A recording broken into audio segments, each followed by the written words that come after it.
Assalamualaikum. Ini namanya VTech Wharf Gasket.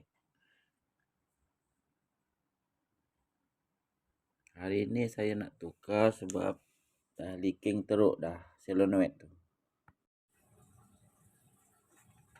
Benda tu duduk dalam ni, enjin. Tepi tu. Ni. Kena buka lah ni.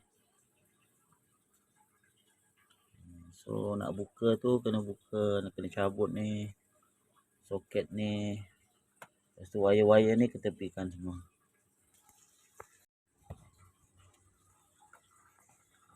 Okey guys. Nak buka tu skru konektor ni buka. Lepas tu yang wire ni pun yang ini ni cabut. Skru ada 3. Semua ada 3 skru tu. Nampak kan 3 skru.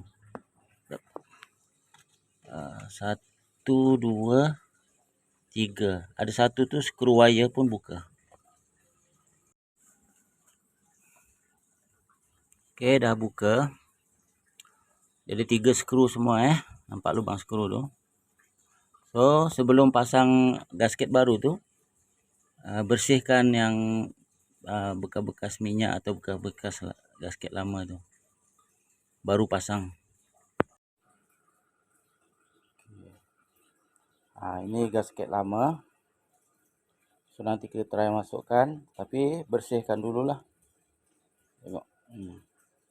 Kotor.